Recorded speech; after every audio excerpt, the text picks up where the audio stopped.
ప్రియ సహోదరి సహోదరులను, పశ్చాత్తాపం ఫలభరితులను చేస్తుంది అని ఈనాటి వాక్యం మనకు ఉపదేశిస్తూ ఉంది. పశ్చాత్తాపం మనలను ఫలభరితులను చేస్తుంది. మొట్టమొదటిగా చూసినట్లయితే పశ్చాత్తాపం అవసరం, అది ఆ ప్రభు మనకు చెప్తుంది. మానవ జీవితానికి పశ్చాత్తాపం అనేటువంటిది అవసరం. ప్రతి ఒక్కరికి, నీకు, నాకు, మనందరికీ కూడా ఈ యొక్క పశ్చాత్తాప హృదయం అనేటువంటిది అవసరం.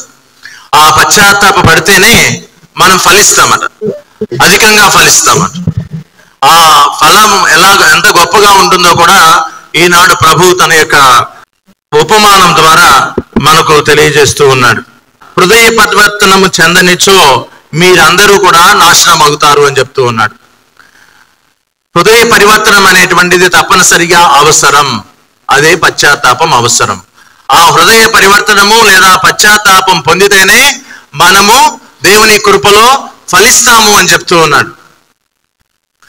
ప్రభు ముందు రెండు విషయాలు తెలియజేస్తున్నారు. ఒకరేమో పిలాతుడు కొంతమంది వ్యక్తులను, గలిలయ వాసులను చంపించాడు కదా, కాబట్టి చంపబడినటువంటి వారు మాత్రమే పాపులా, లేకపోతే మిగిలినటువంటి వారు కూడా పాపులేనా? ప్రభు ఏమంటున్నాడు? చంపబడినటువంటి వారే కాదు, మిగిలినటువంటి వారు కూడా పాపులే, ఎప్పుడు పశ్చాత్తాప హృదయం వారిలో లేనప్పుడు. అలా లేకపోతే వారందరూ కూడా నాశనం అవుతారు అని చెప్తారు. అదేవిధంగా సిలోయములో బురుజు కూలి 18 మంది చనిపోయారు.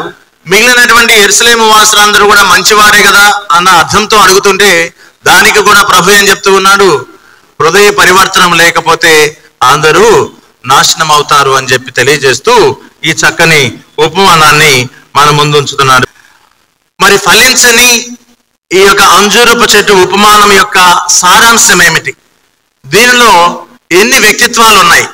మన వ్యక్తిత్వం కూడా దాంట్లో ఏదైనా ఉన్నదా అని కొద్దిసేపు మనం ధ్యానించినట్లయితే, ఈ అంజూరపు చెట్టు ఉపమానమును మనకు తెలియపరుస్తున్నటువంటి వారు మన ప్రభు అయినటువంటి, మన రక్షకుడైనటువంటి క్రీస్తునాథుడు.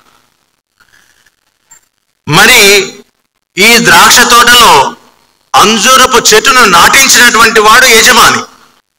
ఆ అంజూరపు చెట్టు ఎవరికి సాదృశ్యం? మనందరికీ సాదృశ్యమై ఉన్నది. మరి ఆ తోటమాలి ఎవరైనా సూచిస్తూ ఉన్నారు? ప్రభు అయినటువంటి క్రీస్తునాథుని సూచిస్తూ ఉన్నారు. ప్రభు ఈ ఉపమానంలో చెప్తూ ఉన్నాడు, యజమాని వచ్చి అక్కడ ఉన్నటువంటి ఆ యొక్క ఫలించినటి అంజూరపు చెట్టును చూచి, దీనికోసం నేను 3 ఏళ్ల నుంచి వస్తున్నాను, ఇది ఫలించటం లేదు, దీన్ని నరికి పారవేద్దామన్నాడు. అందుకు తోటమాలి మరొక్క సంవత్సరం దీన్ని సాగు చేసి, నీరు పోసి, ఎరువు వేసి చూద్దాం, ఇది ఫలిస్తే సరి, లేకపోతే దీన్ని నరికి పారవేద్దామని చెప్పేసి అనుమతి పొందుతూ ఉంటాడు తోట యజమాని దగ్గర నుంచి. అందుకు తోట యజమాని దానికి అంగీకృతం అవుతూ ఉన్నాడు. ఆయన సాగు చేస్తున్నాడు, నీరు పోస్తున్నాడు, అది ఫలిస్తుందో ఫలించటం లేదో మనం వ్యక్తిగతంగా దానికి సమాధానం చెప్పుకోవాల్సినటువంటి అవసరం. కాబట్టి ఈ అంజూరపు చెట్టు ఎవరిని సూచిస్తుంది? అలనాడు ఇశ్రాయేలు ప్రజలను చూపించింది. కానీ ఈనాడు ఇక్కడ ఉన్నటువంటి ప్రతి ఒక్కరిని, విశ్వాసి అయినటువంటి ప్రతి ఒక్కరిని కూడా ఈ అంజూరపు చెట్టు సూచిస్తూ ఉన్నది. రెండవదిగా యజమాని ఎవరిని సూచిస్తూ ఉన్నాడు? సాక్షాత్తు తండ్రి దేవుణ్ణి సూచిస్తూ ఉన్నాడు. ఆ యజమానుడే ఈ యొక్క అంజూరపు చెట్టు యొక్క ఉనికిని కానీ లేకపోతే జీవనాన్ని కానీ నిర్దేశిస్తున్నటువంటి వాడు, ఆయన ప్రసాదించినటువంటి వాడు, లేకపోతే ఆయన ఆ యొక్క మొక్కను నాటినటువంటి వాడు, మనందరినీ కూడా నాటినటువంటి వాడు ఆ దేవుడే. అయితే అది ఫలించినప్పుడు ఎవరున్నారు మధ్యలో? ప్రభు అయినటువంటి యేసుక్రీస్తు తోటమాలిగా ఉంటూ ఆయన మన కోసం విన్నప ప్రార్థన చేస్తూ, మన పైన దయ చూపిస్తూ, కరుణ చూపిస్తూ, మనం ఎప్పుడు పశ్చాత్తాపం పొందుతామా, ఎప్పుడు మనలో మార్పు సంభవిస్తుందా, ఎప్పుడు తిరిగి ఆయన చెంతకు వస్తామా అని ఆ ప్రభువు మన నుంచి ఎదురు చూస్తూ ఉన్నారు. మత్తయి సువార్త చెప్తూ ఉంటాడు 3వ అధ్యాయం 8వ వాక్యంలో, హృదయ పరివర్తనకు తగినటువంటి పనులను చేయమంటున్నాడు. మరి మారినప్పుడు, పశ్చాత్తాపం పొందినప్పుడు హృదయ పరివర్తనకు చెందినటువంటి పనులు మాత్రమే మనము చేస్తూ ఉంటాం. అదేవిధంగా యోహాను సువిశేషంలో కూడా 15వ అధ్యాయం 2వ వాక్యంలో ఆ ప్రభు మరొక సన్నివేశంలో ఈ విధంగా తెలుపుతూ ఉన్నాడు. నా యందు ఫలింపని ప్రతి కొమ్మను ఆయన తీసివేయను, ఫలించు ప్రతి తీగ అధికముగా ఫలించుటకై ఆయన దాన్ని కత్తిరించి సరిచేయను అని చెప్పేసి తెలియజేస్తూ ఉన్నాడు. మరి ఈ ఉపమానం నాకేం చెప్తుంది, నీకేం చెప్తుంది, మనకేం చెప్తుంది? ఇది ఇప్పుడు మనం ఆలోచించాల్సింది. మనం చదివినటువంటి ధ్యానిస్తున్నటువంటి ఈ ఉపమానం నాకేం చెప్తుంది, నీకేం చెప్తుంది, మనకు ఏం చెప్తుంది అన్నటువంటి విషయాన్ని ధ్యానిస్తే మొట్టమొదటిగా పశ్చాత్తాపం అవసరమని చెప్తుంది. రెండవదిగా దేవుని యొక్క ఓర్పు లేదా దేవుని యొక్క సహనం నిరంతరము కాదు అని చెప్పి తెలియజేస్తుంది.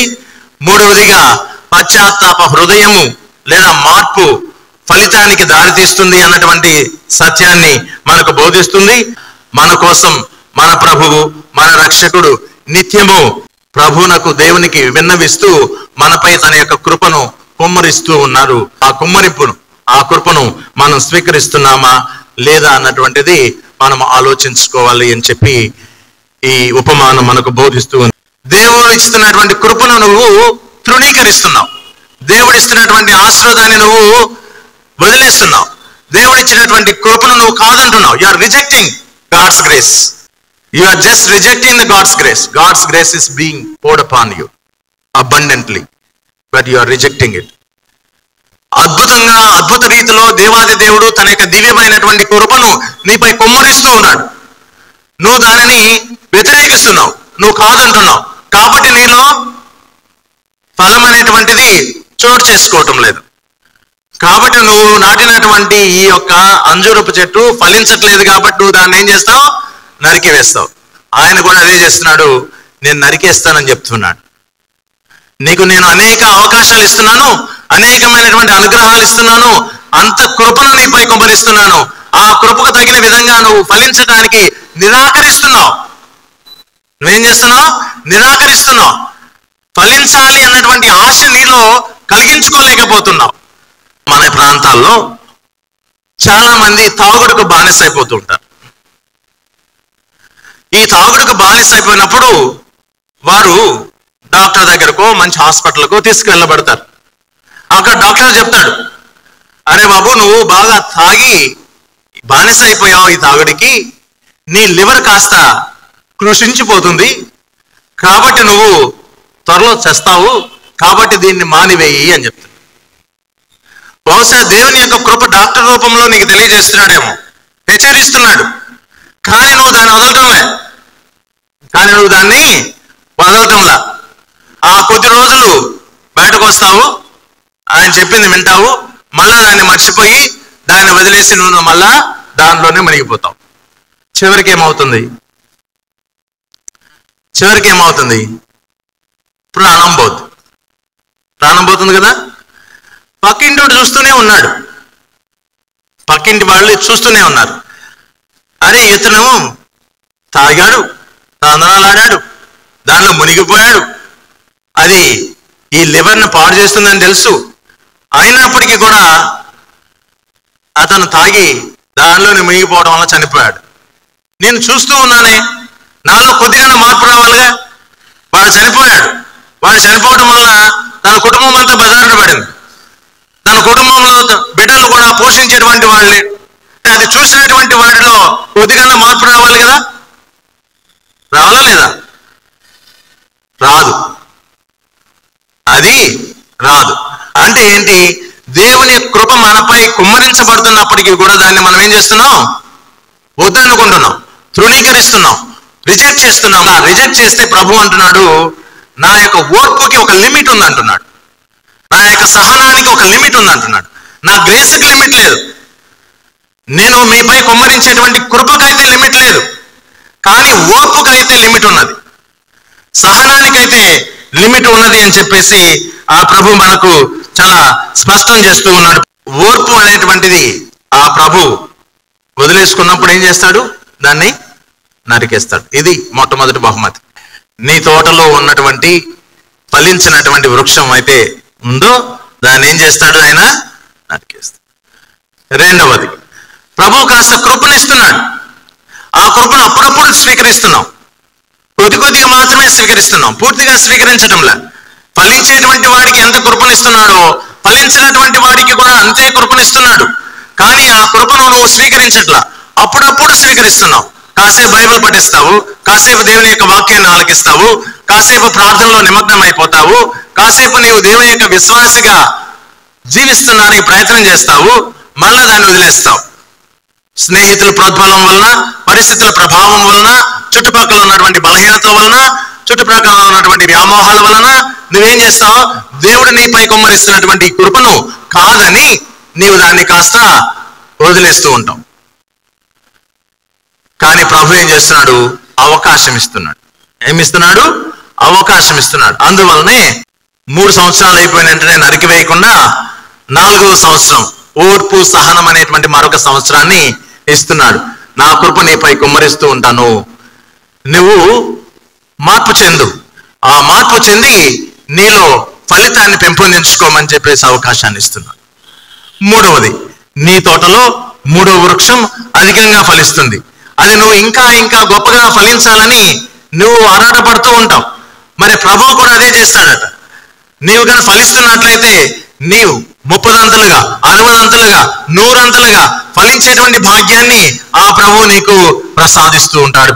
అటువంటి గొప్ప ప్రసాదితానికి, గొప్ప అనుగ్రహానికి నీవు పాత్రురాలు అవ్వాలి అన్నటువంటిదే ఆ ప్రభు యొక్క ఆకాంక్ష. మరి ఈ 3 స్థాయిలలో నా స్థాయి ఎక్కడ? ఈ 3 స్థాయిలలో నీ స్థాయి ఎక్కడ? ఈ 3 స్థాయిలలో మన స్థాయి ఎక్కడ? ఆన్సర్ ఎవరి దగ్గర ఉంటుంది? నా దగ్గర లేదు. నాకు సంబంధించినటువంటి సమాధానమే నా దగ్గర ఉన్నది.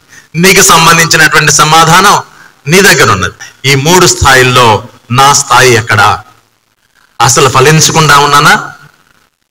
కొద్దిగానే ఫలిస్తూ ఉన్నానా? లేదా అధికంగా ఫలిస్తున్నానా? దేవుని కృపను నేను తృణీకరిస్తున్నానా? వ్యతిరేకిస్తున్నానా? లేదా నాకు అవసరమైనప్పుడు మాత్రమే దేవుని యొక్క కృపను పొందుకొని కాస్త ఊరట చెందుతూ ఉన్నానా? లేదు, దేవుని యొక్క కృపను నేను నిరంతరము పొందుకుంటూ ఆయన యొక్క కృపలోనే బ్రతుకుతూ నేను అధికంగా ఫలిస్తున్నానా? సమాధానం ప్రతి ఒక్కరూ వ్యక్తిగతంగా ఇవ్వవలసిందే. ఆయన కృప అంత గొప్పగా మనపై కుమ్మరిస్తున్నాడు. ఫలించాలా? కొద్దిగా ఫలించాలా? అధికంగా ఫలించాలా అన్నటువంటిది నీ వంతు. ఫలించకపోతే సమయం ఇస్తాడు, భరించడానికి ప్రయత్నం చేస్తాడు, సహించడానికి ప్రయత్నం చేస్తాడు. ఓర్పు సహించినప్పుడు మన జీవితం అంతమొందుతుంది. కొద్దిగా ఫలిస్తే ఇంకా అధికంగా ఫలించడానికి ఆయన కృప ఇస్తాడు, అవకాశాలు ఇస్తాడు. అధికంగా ఫలిస్తూ ఉంటే ఆయన తృప్తి చెందుతాడు, ఇంకా ఇంకా ఫలించడానికి 100 అంతలుగా ఫలం పొందడానికి అనుగ్రహాన్ని ఆ ప్రభు ప్రసాదిస్తాడు. ఈ 3 స్థాయిల్లో నువ్వెక్కడో, నేనెక్కడో, మనం ఎక్కడో సమాధానం ఇచ్చుకుంటూ తగినటువంటి కృపానుగ్రహం కలిగినటువంటి జీవితాన్ని మనకు ప్రసాదించమని ఆ ప్రభువుని వేడుకుంటూ